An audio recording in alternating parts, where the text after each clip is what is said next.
Breaking news in this past hour, the chair of the Office for Budget Responsibility has dramatically resigned. Now, this comes after the financial watchdog accidentally leaked Rachel Reeves' budget before the Chancellor delivered it to MPs in Parliament last week. But Conservative leader Kemi Badenoch is now calling on Rachel Reeves to go too. In a post on social media, Ms Badenoch accused both the Chancellor and the Prime Minister of using the OBR, quotes, as a human shield. So, will Rachel Reeves be next? Well, I'm joined in the studio by GBNews political editor Chris Hope, and I'm also joined by the Labour MP for Blackley and Middleton South, Graham Stringer. So that's all full of typos. Let's start with you, Chris Hope, if we could. Here's my point. Is the true story here about the OBR Chair resigning, the timing of the leak, or the leak itself, or actually, is this about the content of the budget itself? People are furious with the benefits hike, with the tax hikes, and to assume that Richard Hughes being thrown on the bus and makes it go away, I think is for the birds. Well, it won't go away, but he's taking responsibility for what happened on his watch when he was chair last week when this leak happened. He says he decided it's in the best interest of the OBR for me to resign as its chair and take full responsibility for the shortcomings identified in the report. He said he had to play his part in enabling this 15-year-old body to move on, and he kind of had to go. In the briefing just now with the PM spokesman, several times the spokesman wouldn't say they had support for Richard Hughes, but of course the OBR generally, that will keep going, but he had to go. Graham Stringer, let's bring you in now. I mean, on a serious point, people are... I've been in Leicester at the weekend, I've been in Market Harbour, talked to market traders, talking to members of the public who just feel, as Christmas approaches, there's very, very little cheer in the air. They feel there's little point getting out of bed in the morning, going to work. They feel the real problem is benefits. Cutting the benefits bill. It's the hard working people, the so-called working people the Labour Party professes to support, that are propping up benefits Britain. And to make this about Richard Hughes, I think is a complete distraction. The flaw is the budget itself. There are a number of questions in there. The first question I was asked when I was first elected in 1997 as a Labour MP was, how will you measure the success of this government? And I think I surprised the interviewer. I said, the success will be by cutting the benefits budget, because the long-term policy philosophy of Labour has been to give as many people as possible the right and the dignity of work. And that should be it. So I believe that the benefits bill should be cut. I think there are a number of ways of doing it in a humane and decent way, where you get money to people who need it, but you give incentives and support to get people back into work, and you check whether some of the people claiming benefits actually exist, because clearly some of them don't, and you check whether they still need the benefits, but that isn't being done at the present time. So why isn't it? So Stephen Timms is reviewing it. He brought in after the £5 billion cut, didn't go through in July. Alan Milburn, appointed last month.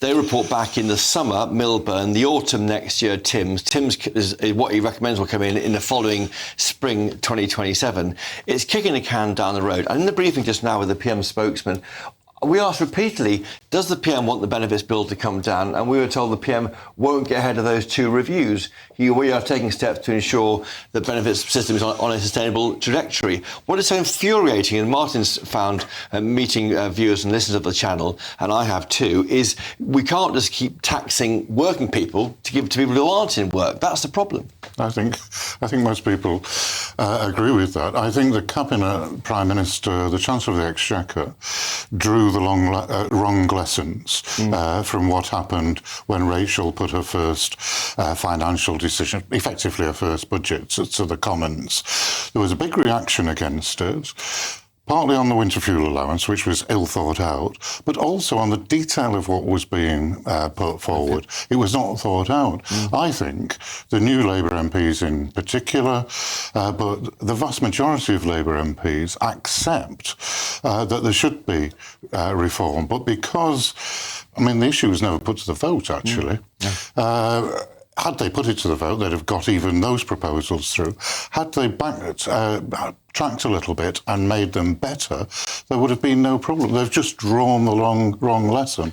And the reason they've drawn the wrong lesson is because they're isolated. They don't spend enough time actually talking to the 400 and however many Labour MPs we've got.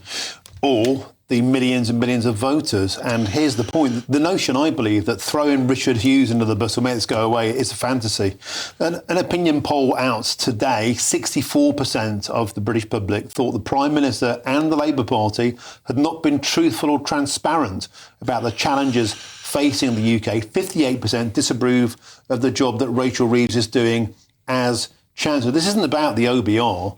This isn't about backbench parliamentarians. It's about, I believe, a political class totally and utterly tin-eared and out of touch with the British public, I think, in a way that supersedes even Brexit. I think that the OBR should be abolished. It was only put there by George Osborne. I've not looked at the figures before I came on here, but from memory, it costs about 600 million a year. It's a large figure. Just scrap the whole lot. Yeah. The Treasury used to do that. Their forecasts are no worse than the OBR. It's just duplicating everything. So I think the whole thing could be echoed. And there is no doubt, and this upsets me a lot, that the Labour Party gave a commitment that there wouldn't be tax increases on ordinary working people, whoever ordinary working people are. And there have been. There's been £66 billion worth of cash increases. And I worry not just about the credibility of the Labour Party, which is not enhanced by that, but we've followed a miserable Conservative government. And if people get completely disillusioned in politics, they'll look for something else apart from democracy. So I think that is really bad for democracy. And the Labour Party should be trying very hard to honour its manifesto commitment. It's 4.3 billion for million. So 4.3 million. Right. So it's a lot less than. Yeah, sorry. Even so, it's a lot of money. It's a lot of money, and I wasn't doing it just for the savings. Yeah. George Osborne put it there as an elephant trap for an incoming Labour government, and it's worked. Graham Stringer, when you say that people will turn to things other than politics, what are you hinting at, though? People are going to just down tools, go on strike, take to the streets, refuse to work? What do you mean? I mean that there is no God-given right for democracy to continue. And if people lose faith in democracy because they keep voting for improvements that politicians promise and those improvements don't happen, then we could move to the far right or the far left, or just authoritarianism. That's my worry. We've seen that in Europe in the past. Fortunately, this country has been a democracy for quite a long time. But that depends on people having faith that when they put their cross on the ballot paper, in the ballot box, that it works. But it would still be a democracy if people voted, for example, for Reform or for the Greens. If politics is being, if you like, fragmented by the fact that centre ground simply doesn't seem to listen to what the electorate say, it will still be democracy, just perhaps not the kind you like. No, that's not what I'm saying. I'm saying there might come a point when there is a party elected that effectively pass an enabling act that say they're in power forever, and you get, as has happened in other countries. One quick one about Rachel Reeves. Is it now more likely she has to resign, or is she safe? I think she's safe until the May elections. I think there will be a big sorting out in May. The way I've answered that question previously is that I can't see in any other circumstances a Chancellor who made such a mess of the run-up to the budget surviving. I think she will survive, but depending on the results of the May local elections, if they're as bad as expected, I expect the Parliamentary Labour Party to have a deep think and to look at the leadership in the round.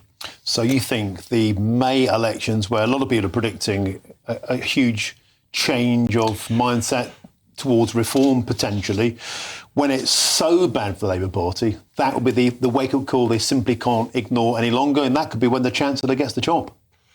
I think there will be a look when newly elected Labour MPs in particular, when they see real ballot papers coming out of the same ballot boxes that gave them a majority, when they see those ballot boxes producing a small vote for Labour, if they do, and I hope they don't, then I think they will ask themselves, is the current leadership the right leadership? And you can read it in any of the papers at the present time. It is likely that there will be a challenge to the Prime Minister, and that could mean a major change. OK, thank you, Graham. Bear with us. Just got some immediate reaction from the Reform UK leader, Nigel Farage. He's also responded to the OBR chief's resignation, and he said this: whatever the failings of the OBR, they have not willfully attempted to mislead the British public. The wrong person has resigned today. It should have been Rachel Reeves. I am now calling on Richard Hughes to release all his correspondence with the Chancellor in the run-up to the budget so we can see exactly what she knew and who's really to blame for this mess. Graham, a quick reaction to you from that. Is that the way we should go? Who knew what when? What did the Chancellor know? And let's just see everything. Let's be totally transparent. Yes. Why shouldn't we say everything? MPs, ministers are there on our behalf, on behalf of the whole United Kingdom public, and we should know absolutely everything that goes on, unless it's going to affect the markets because it's confidential and market sensitive, business sensitive in some ways.